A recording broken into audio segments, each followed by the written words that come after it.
welcome to a new episode of the Electrek podcast. I am Fred Lambert, your host, and as usual, I'm joined by Seth Wintrom. How are you doing today, Seth? I'm good. All right, so let's jump right into the news this week. We have it was kind of a slow news week, but we still have a few items that I think are going to be really interesting to discuss, and a lot of things that are probably going to launch some new discussions and things like that. So if you guys want to jump into the comment section and talk about it with us, you're welcome to. Let's just put myself into focus so we don't get all these notifications coming in. There we go. All right. So we're going to start out with, since it's going to be our last podcast before the Tesla delivery results coming in early next week, probably on Monday, I think. Yep, Monday. So we're not going to be able to talk about it until next podcast. But there's been a lot of updates this week. A lot of analysts, again, downgrading their estimates.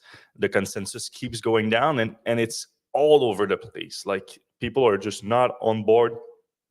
There's not a clear way where these deliveries are going to land, but now some of the more serious ones are really interesting, where it might look like not only Tesla is not growing at a higher rate anymore, it might be going down. Shrinkage In terms of growth. So we talked a little bit about that possibility, but like kind of vaguely earlier this month. Now it's becoming more clear. Like even like Troy Tesla, who's been one of the more consistent type putting out quarterly delivery estimates, has downgraded now to 420,000 deliveries. Convenient. Yeah, I'm sure some people are going to like that number. But if you remember correctly, though, so last quarter, Tesla was 484,000 deliveries. That was a new record. Now, from Q4 to Q1, sometimes there's a pushback. Last year, it was up from Q4. Q1 was up from Q4. Q1 2023 was up from Q4 2022. So Tesla could have technically still beat that number.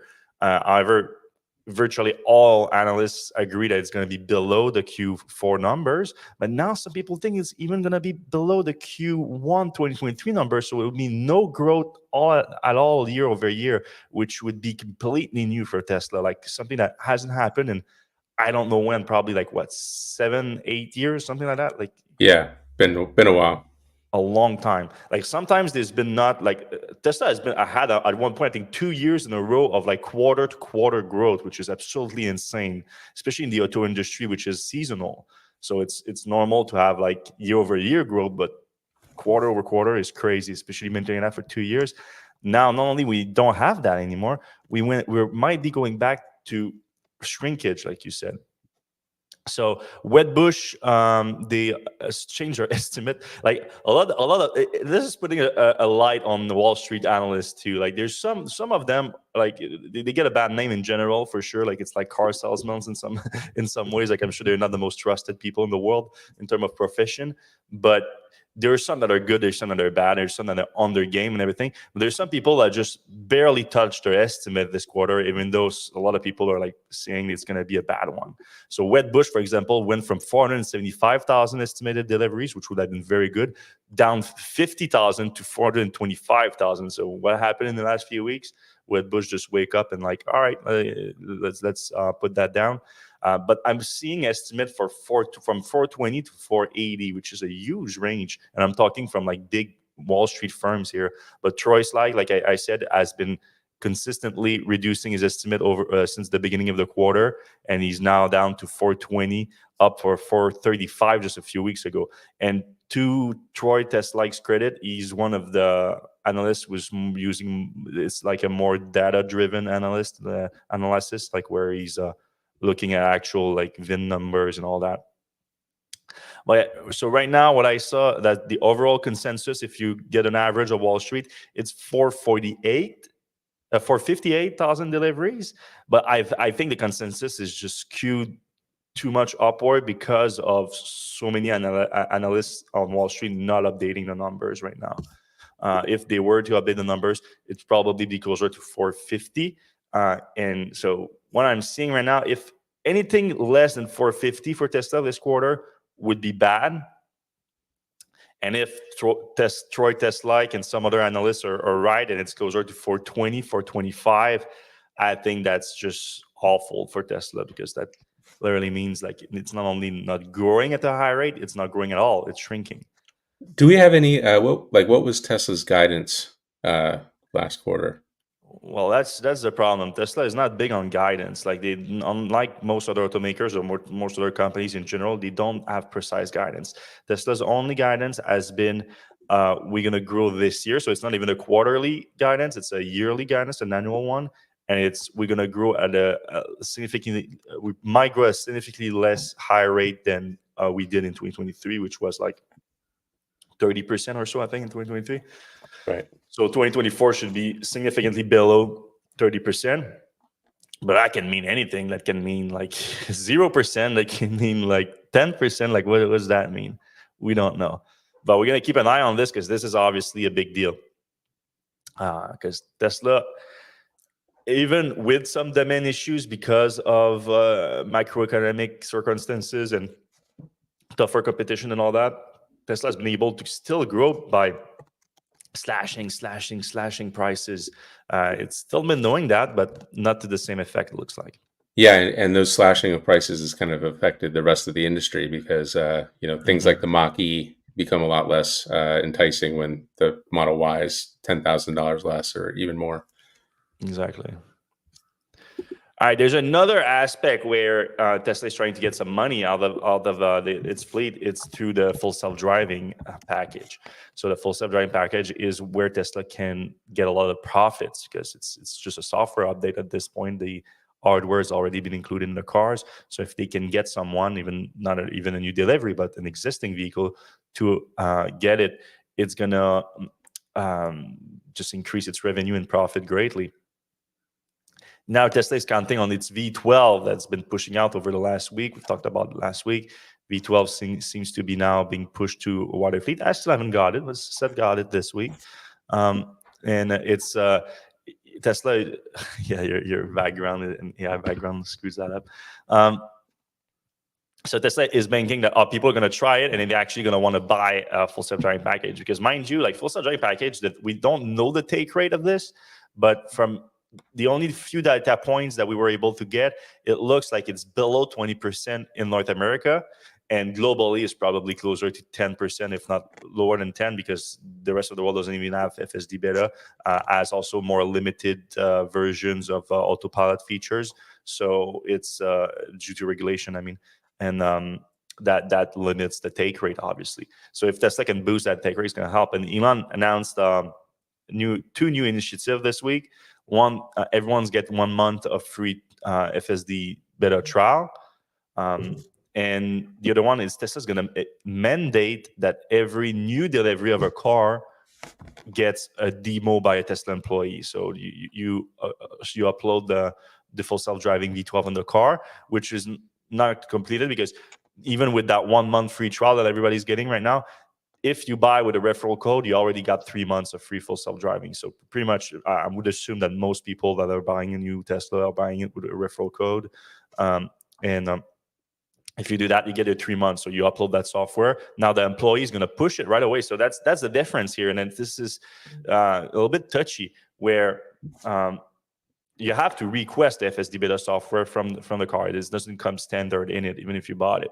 Now, even if you have it for free for 3 months, in the case of someone didn't buy it but bought the car with the referral code. So now Tesla's going to show you, okay, I'm going to request it for you at the delivery so that you can experience it. So now you're going to have it in your car. So that means as soon as you press that stock down once or twice, depending on your configuration, you're going to be on FSD beta. So a lot of people are going to be on it now, because technically, if you have like a navigation put in and you're on the highway and maybe you have autopilot, you want to put it on, well, now that autopilot is FSD beta. And if you have the navigation in, it's going to take an exit for you, it's going to take an off ramp, and it's going to keep going on FSD beta. So something to keep in mind here. Now, what if you have an older, like a Model 3 from 2018 that has the 2.5 hardware? Are you going to get FSD beta, or are you going to just stick with autopilot? Nah, you're going to have that self-driving computer at least. So version 3 hardware and above. Yeah, exactly. Yeah. You have to have it. So if you are 2.5, you can get the upgrade to 3, but you have to have the computer upgrade for that. And Tesla only delivered those to those who bought the FSD package. Like myself, for example, I had a 2.5 computer in my Model 3, was upgraded to a 3 when I bought the FSD package. But yeah, actually, I bought it at launch, and then when it was ready, they send me the self-driving computer. Are you talking about the launch where Elon said that every car made from now on will be able to drive itself? Yeah, to be fair, he did add the caveat like the computing power may have to be upgraded at some point. So that was always like we didn't hammer Tesla too much on that, other than when they made people pay for the subscription. Though that was a little bit weird, where you had to pay for the computer for the subscription. That was a bad move from Tesla, and I think that's when we got blocked too when we reported on that. I think the initial block. Yeah, the first block that we got from Elon Musk was when we highlighted that wasn't cool. Anyway, now the other thing, and that plays into maybe the delivery results here, is that also that mandate to demo the full self-driving for every new delivery. That also increased the delivery load tremendously for Tesla. Because if you are not aware, nowadays it's different. Like if they have time, if it's a slow day, whatever, and you're taking delivery of your car, Tesla employees are great, and they will show you everything. They answer every question and all that. But if they are short staff, end of quarter, there's a rush and everything, the average experience, and I've seen it myself taking deliveries with people, it's like good luck even talking to someone other than for signing some papers. And even then, sometimes it's signed beforehand. They send it to you through the app, and you can sign it electronically now.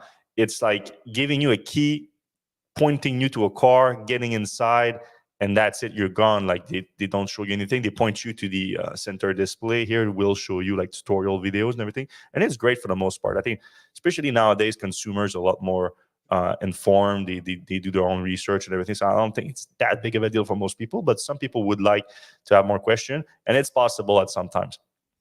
Now, everyone, not only that won't be the case, a Tesla employee will need to get in the car with you, show you FSD beta, drive with you FSD beta. That's like a multiple X multiplicator on the workload of a delivery. And you know what?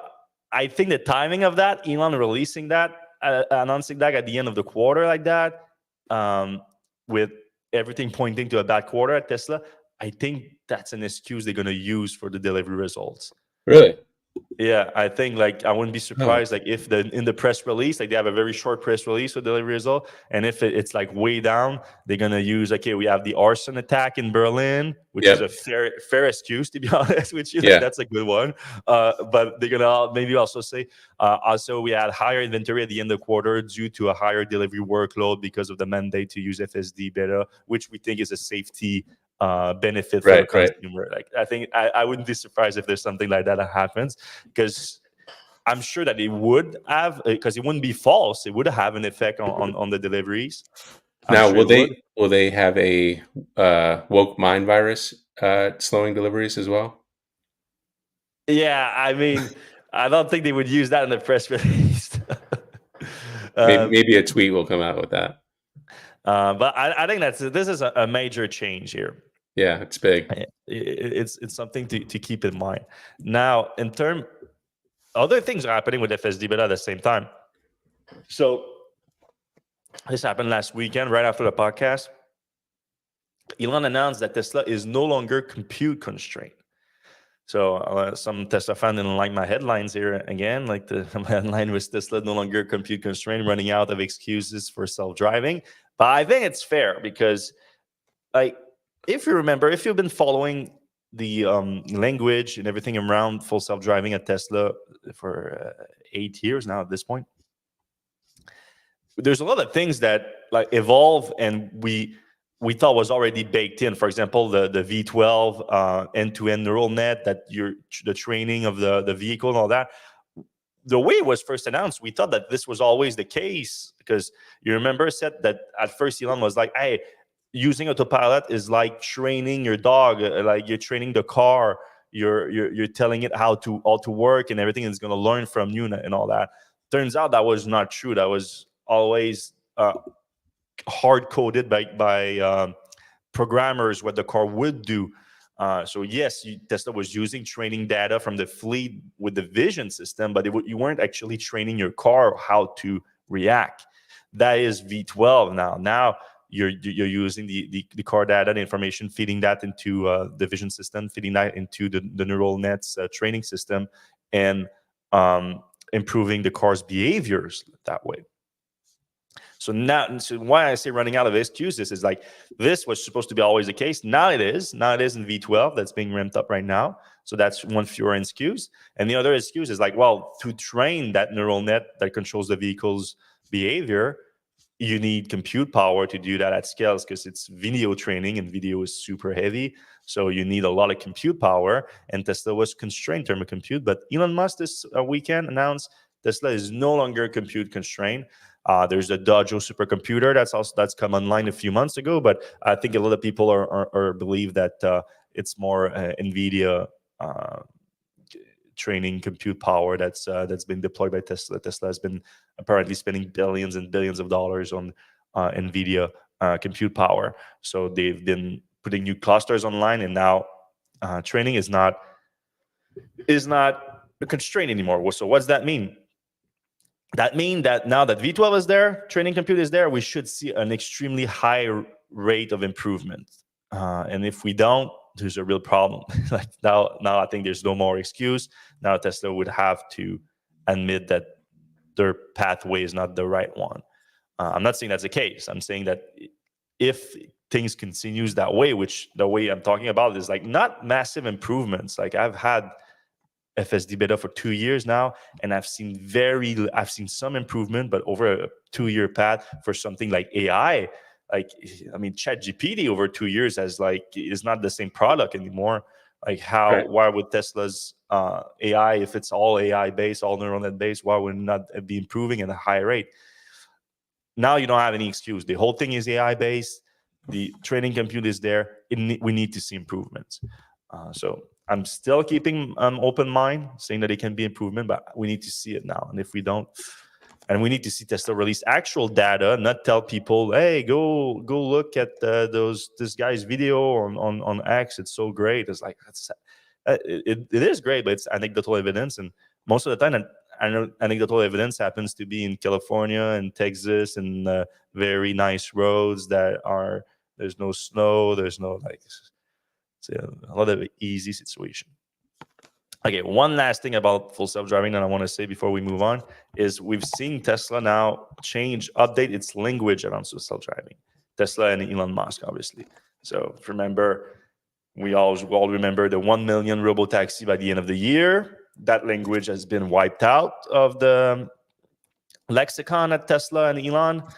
They are not using that. If they're using robotaxi now, they're using the word robotaxi differently. If you remember, robotaxi, 1 million by the end of the year, was Tesla's actual existing fleet being turned into robotaxi through software update. Now robotaxi, it's a different product. It's a whole different vehicle. It's an actual vehicle program designed from the ground up to be self-driving, something completely different.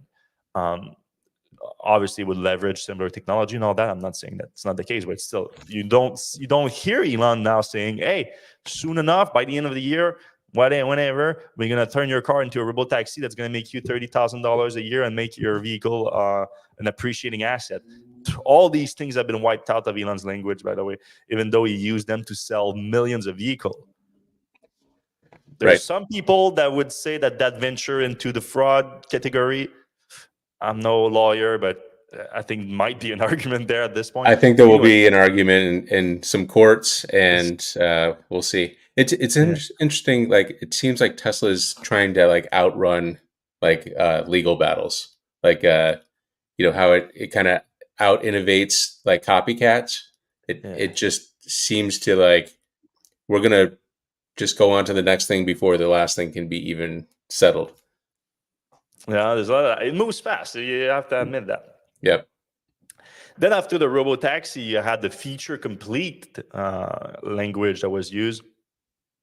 And that's probably where we are right now. Like is Elon's vision of a feature complete is probably this version of FSD beta, where all the pieces of the puzzles are there. You have the auto park, you have the highway driving, and now you combine that with the city driving, and you combine all these things together, and now you have all the features for self-driving. You just all need to improve to a level of safety where you don't need to be supervised, and that's the new language now these days. Tesla is calling it supervised full self-driving. Supervised is in parentheses, though, in the language I've been using. So we first saw it appear earlier this week in that email that Elon sent out to employees mandating the demo at each new delivery.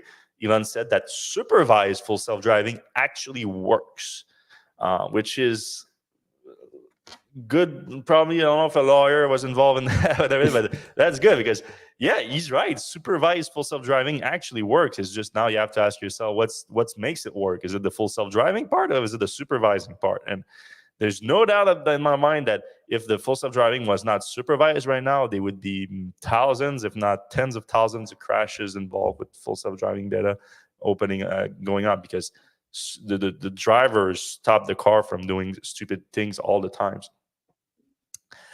So now it appeared in there, and now in the email that Tesla is envoying out for the free trial of FSD Beta V12, they are calling it also supervised full self-driving. So they are really banking on that word now to make sure that people understand that it's supervised, which probably should have been something that they should have done since the very beginning. I think that would have helped. But now keep in mind, Tesla didn't sell people supervised full self-driving. They sold the idea of full self-driving, period, supervised in the meantime. Now, the way they're including that is like, that's what you're getting now. The promise of what it should be in the future is not being communicated as much from Tesla nowadays. Keep that in mind. Yeah, so we have two, we'll do some live comments. Fleming Law asks, what's your experience with FSD 12 to me? And then also Elon said everyone would get a 1 month trial of FSD 12. Any update on this? It's the end of the week. We actually have been getting some tips that people are starting to get the 1 month trial of FSD. And they're actually, one of them said that it wasn't called beta, but we're following up on that. As for me, my experience has been very, like, I got it 2 days ago or a day and a half ago. It is different. It's like stops and starts a little bit differently. It's a little bit smoother in some areas, but rougher in other areas. So I don't know if this is one of those things where you have to take a step back to take a couple steps forward. But it feels like this isn't going to be robotaxi anytime soon. This is kind of like another small iteration. And I would almost even say it's not even a step forward. It's kind of a step to the side. Like, things have changed. But I'm very early. I've probably put about 15 miles of full self-driving on. Have you noticed the speed? A lot of people are complaining about the speed, where it's like super cautious on this one, and they're like not even achieving the set speed sometimes. Yeah, and the interventions that I did were almost always like, the guy behind me is going to rear end me if I don't like get going here. So it's overly cautious and slow for sure. Yeah. Well, the people say, like, even like you set a speed, let's say like 55 miles per hour in a 50 zone, and it won't do it, which is weird. Before that, it would do it. And there is this, like, I don't know, it's a controversial idea to have like an autonomous system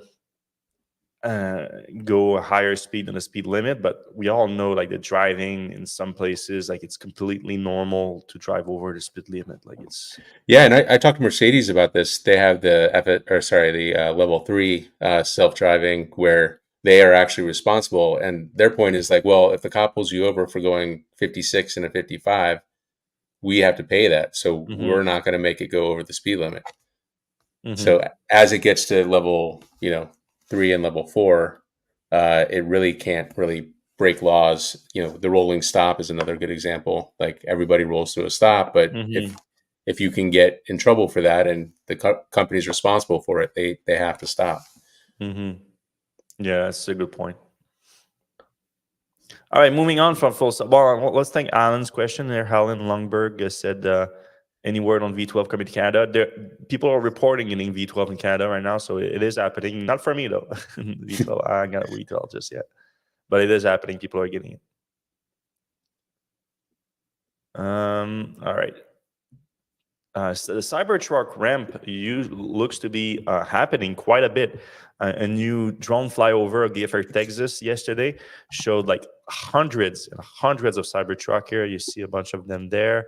Like a better look here, you see like a few hundred just here alone. But that's just one parking lot. There's a few parking lot on the drone flyover from Blad Sloan here, where you see even some trucks getting loaded on for delivery. So there's a nice little cycle of Cybertruck coming up. We cannot say how many they're producing based on that because we don't know like how many. We don't have the actual rate of it coming out of the factory. But I wouldn't be surprised if Tesla is now close to 1,000 a week like that. That wouldn't be surprising to me at this point because it looks like 100 or so a day or more is a real possibility. However, it's not all good. It's not all good. We've got reports from Tesla Cybertruck, early Cybertruck owners that get some significant failure rate on the units here. We talked to two people that got a Cybertruck. One got it 2 weeks ago, and another one just last week, and they had rear motor failure on their car. And it looks like it might be a somewhat widespread. I cannot say how widespread, but they were told by service that it's going to take a little bit for them to be able to repair the cars, the trucks, because of a backlog of on that rear motor that they need to replace. So one of them, I think, was told until like mid-April, and the other one like 2 or 3 weeks from the time it was reported. So it's like, for the first month of ownership of the Cybertruck, it's going to spend more time at the service center than in their garage. And if there's a backlog of on that rear motor, it might be like a more widespread problem than we thought. And also we heard like from NKBD BHD, for example, his truck that he got a serious panel gap. Elon even commented on it. I don't think that's a panel gap. That's a broken door. He said that 15 Cybertrucks in service at this issue with the door striker loosened in the field due to inefficient torque after the door fit. He said it's a 5-minute fix. We've heard other people from other early Cybertruck owners having similar issues, not only exactly about this door issue specifically, but panel gaps issues. And it's not like that easy of a fix, or at least maybe it is that easy of a fix, but the service centers are pretty backlogged right now, and they cannot like process them as that fast. So I think Tesla might have had like this might be also an issue about both the quality issue at the factory for sure. There's no doubt about that, but also an issue where the factory is ramping up faster than Tesla's service infrastructure for the Cybertruck, because obviously people need to be trained on the Cybertruck and all that. So Tesla trains its employees, bring them at the factory, trains them, send them back out, and then they train each other and all that. But that takes some time, and Tesla is expanding Cybertruck delivery maybe faster than that is happening. I don't know, but there's a backlog somewhere, and still some issues with the quality of the Cybertruck. Now, I want to be fair. Every new vehicle program has some issues at the beginning. However, I think it's fair to highlight Tesla's in this case, because Tesla seems to be having more issues than other automakers in the production. Simply by nature, Tesla, we talked about, they move super fast. They move quick, and that has its pros and it has its cons, and that's definitely one of the cons of that. All right, moving on from Tesla news, we have a bunch of new vehicle, or at least launch in the US with the Polestar 4. We have the Ford Explorer details in Europe, and we're gonna have an update on Fisker. So if you guys enjoyed the show, you can give us a like, a subscribe, and all that. That helps the show a ton. Takes a second to do. And if you want to participate into the discussion, you can put in the comment section right now, and we're going to get to them just in a few minutes at the end of the show when we're done talking about these things. All right, GM is in talks with the CATL to license its LFP technology, and possibly a joint venture on a plant in North America. So this report came out earlier this week, and it's coming from Car News China. So this is a new model. I think, of course, CATL already had this deal with Ford in the US, and that brought a lot of political attention to it, with concern of a Chinese companies controlling battery production in the US.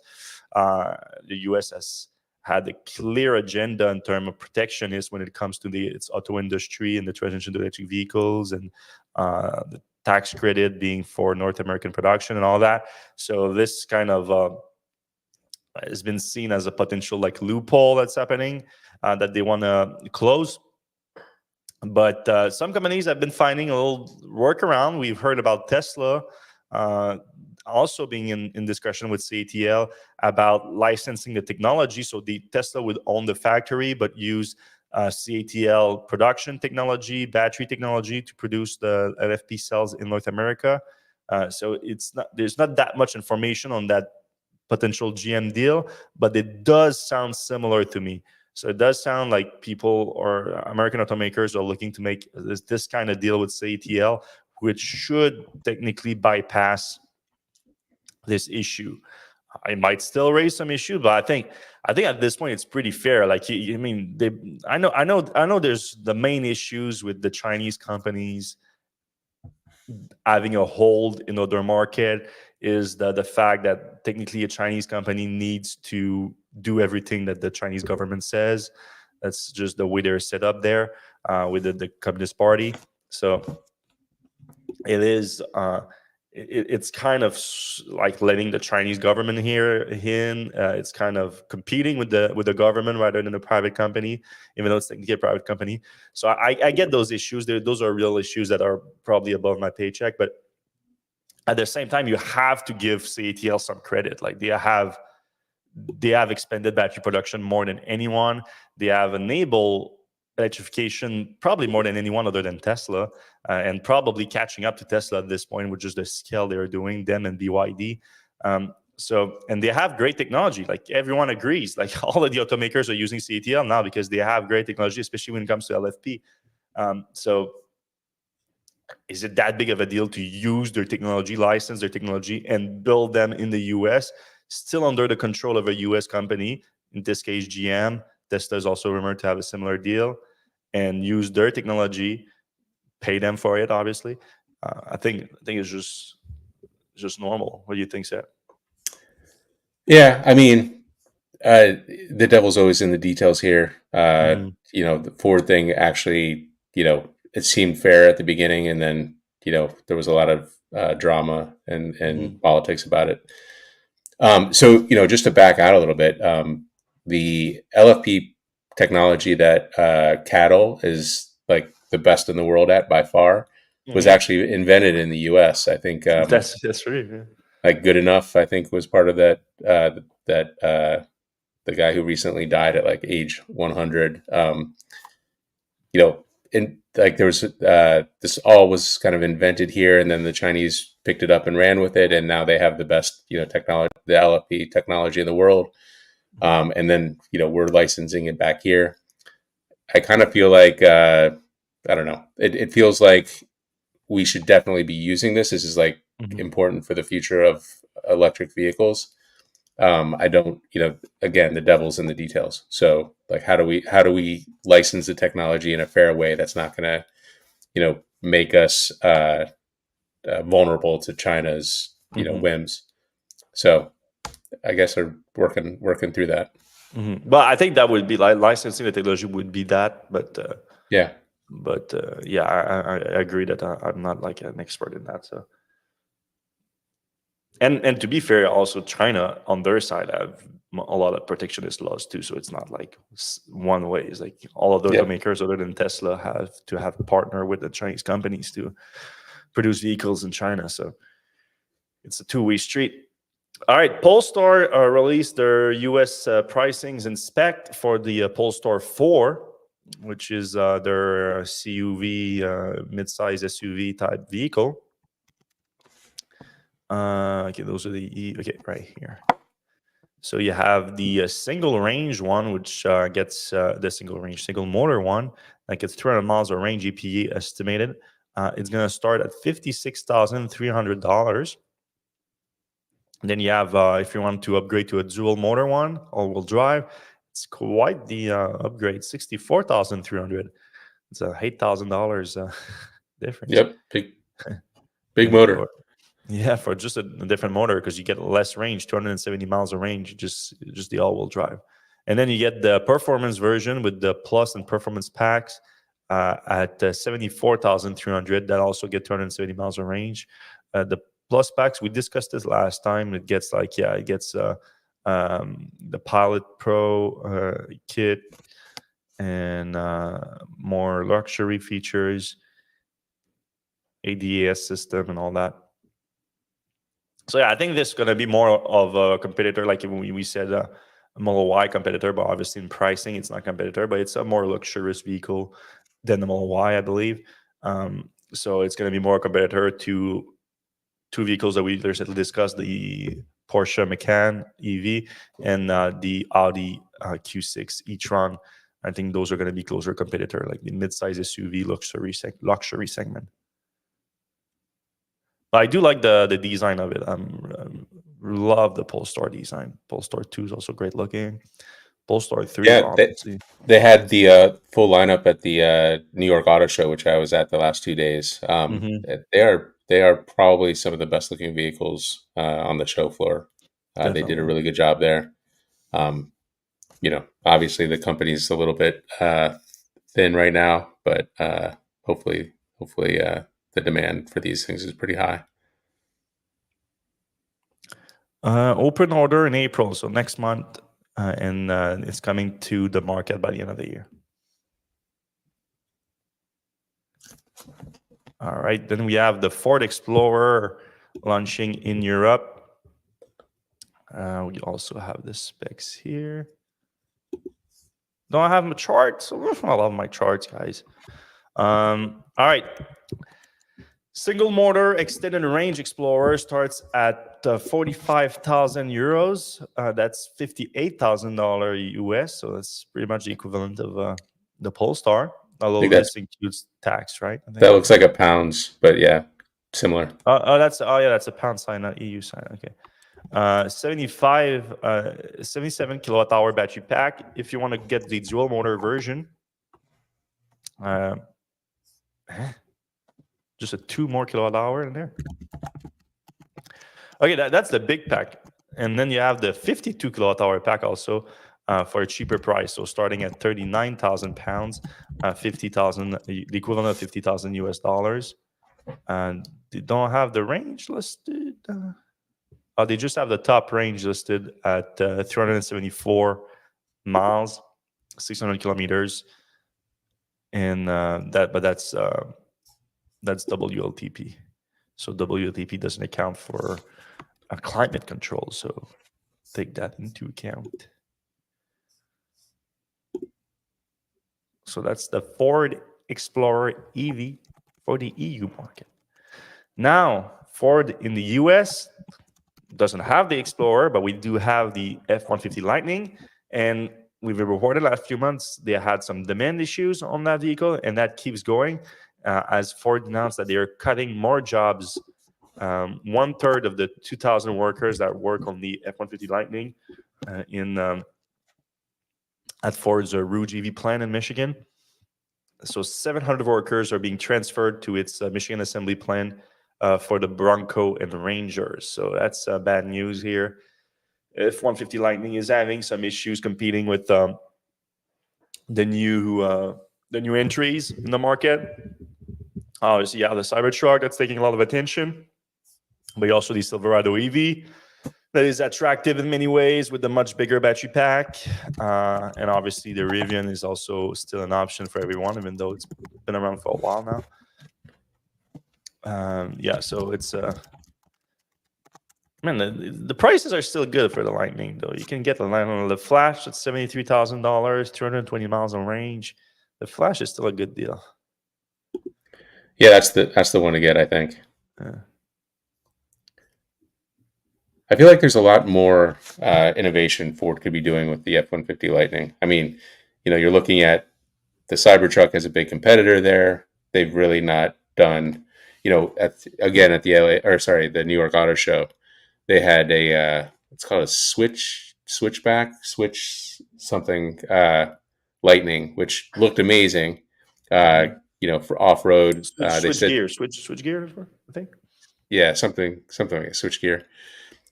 Looks amazing, like great, great aesthetic. It looks like it could just barrel off road, but they don't make that. They don't make that version, and it's a little bit frustrating because I feel like they could probably sell a ton of those. That would be kind of the Raptor version of the Lightning, right? All right, we're gonna finish up on an update on Fisker, and then we're gonna jump into the comment section. So if you guys have any question for us about things that we discussed today or any other topics in the EV world that you want us to get into, we're gonna have plenty of time to get into that if you put it in the comment section right now.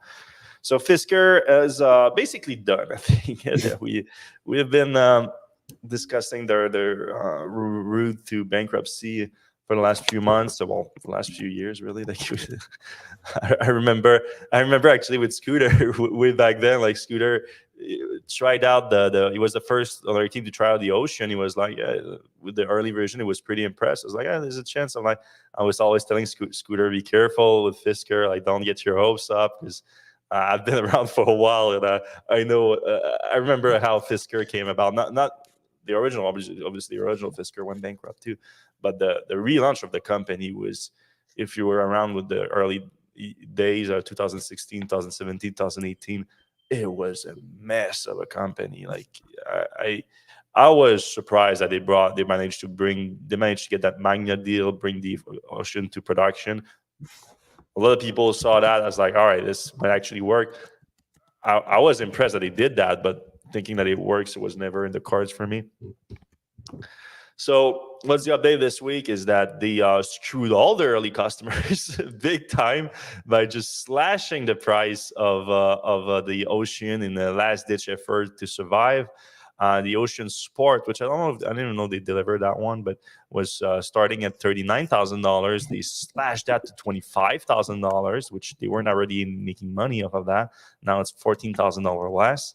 The Ocean Ultra went from $53,000 to $35,000, and the Ocean Extreme, so that's the model they started with, they've been delivering a lot.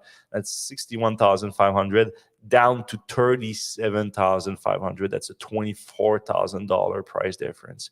So you can imagine that all the people that took delivery of the Ocean Extreme in the last few months are like, "What the hell? My car is not worth anything anymore," because you just slashed the price in half almost. So now everyone is just trying to get rid of their Ocean, obviously. So you can get one for even cheaper than that right now, a used one, because everyone is trying to get in off their hands because they know what's happening next, obviously, is Fisker going under and no service on those cars anymore. You're going to have to go third party. You're going to have to go super expensive. There's not going to be any parts for it. You're basically screwed. Which is the risk of dealing with these smaller startups. It's a problem sometimes.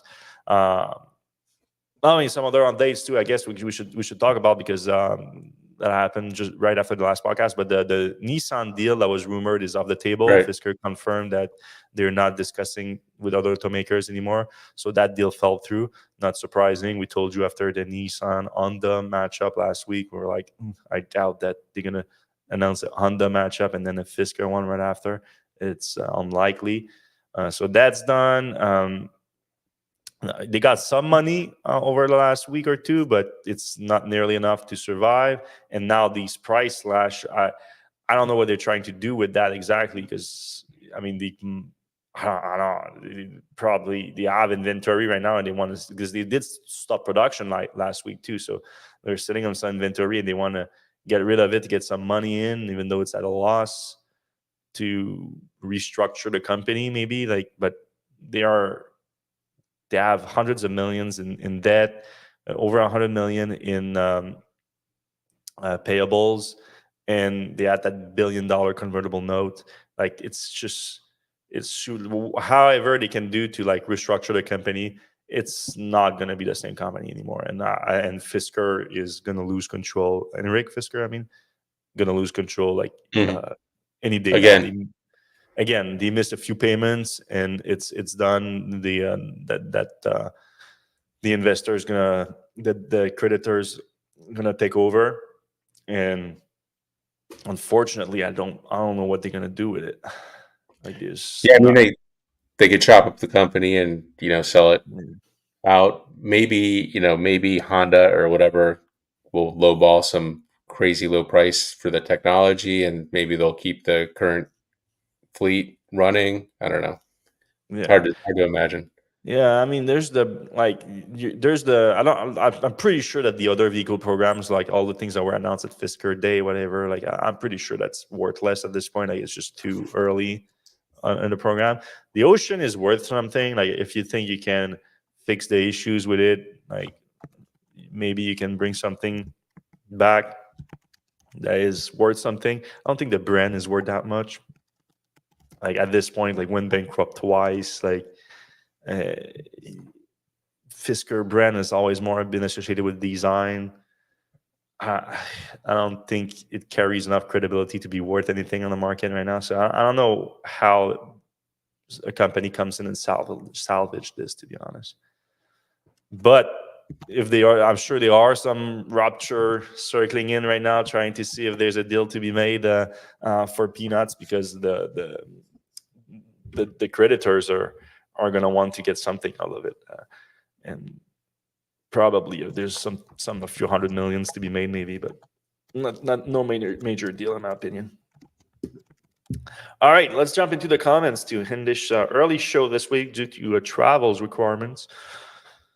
Yeah, so let's get in there. We talked about the FSD experience. We talked about Canada. Paul Thurgood from X or Twitter says, you obviously have not driven it enough, 12.3. Almost all have said step change improvement. I will say that the first round of 12.3 beta testers, who are, I would kind of say the usual suspects, gave it all, glowing reviews. As more and more people got into it, we started to hear about, hey, thing's driving really slow, 2, 5, 10 miles per hour. Hitting curves.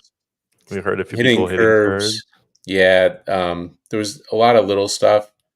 It is like, so I will admit, or I will say that it is a different set of software, because different things that annoy me happened, and things that used to annoy me were fixed. So, I think everybody's going to have kind of a different experience based on where you're driving, how the roads are, what your expectations are, etc. Let's move on to Jose. Wow, early pod. Yeah, we did. I'm flying out to Colorado tonight, so FSD 12.3.2 is awesome here in SoCal. Happy Friday. So I don't have 0.3.2. I just have 0.3. It would be nice to get on the latest and try that out, but I'm not going to get to do that for at least another week here. FSD 12 drives about 2 miles below the speed limit for me, and that's with zero traffic. A lot of people have been saying that makes it kind of useless, and I get, because it's so frustrating. Like to be useful, it has to feel kind of normal driving, and if you're just like, damn, like people are like piling up behind you, and it's not ideal. Yeah, that was my experience as well. I just couldn't deal with how slow it was going. Comment, just took my Model Y long range for a test drive on FSD 12.3. The first impression is mind-blowing. My 8-year-old said it felt like I was driving. Okay. Well, I don't know about your 8-year-old's opinion of it, and also I don't know about mind-blowing. That seems like to be copy-pasted from an Elon Musk tweet. But Yeah. I do understand that. I'm not going to deny your experience, and I know some people are like really impressed with it. I don't know where you're based to, because obviously the experience in California and where there's a lot of driving data coming in has been better. We have the Jose here also saying that in SoCal it's great. I would assume that it's better there for sure. All right, Guy Rogers says, Gonzalo Zamora, same. I thought something was wrong because mine kept sticking at anywhere from 2 to 10 miles per hour below the set speed. Wow, that's exactly mine. With no car ahead, very frustrating. Yeah. Yeah. I'm having some issues with the speed also on even on V11, where I turn on a road and it assumes that the road is 40 kilometers an hour, where there's no I don't know any road in Quebec that's 40 kilometers an hour. Like, if normally the base one is 50, then you have like 30 in some places that like a super high residential or like School or something. school places, school areas, and all that. But normally it's like 50 is normal. And so 40, they pick that up, and then it won't update it until it actually sees a 50 limit, and then it's 40. So I put it up to 60, where I would be driving normally myself 60, and then it sees the 50, and then it passed the 50, and it goes. The limit goes up to 50, but my driving speed goes down to 50, even though it was at 60. Makes no sense. Like, we just bumped up. You'd think we bumped up 10 kilometers an hour, which we didn't, because it was always 50. And you go down to 50, even though I set it to 60. And I'll always set the limit over the speed limit, because otherwise it's so frustrating. So there's a lot of issues like that makes no sense. Also, I'm still getting some slowdown in the highways, but they're not necessarily phantom braking anymore. So it's not like actually braking on the highway. It's driving. I'm set it at 118 kilometers an hour, which is completely normal in Quebec, driving that speed on the highway. And then it will slow down to 110 for no reason, even though I'm still set at 118.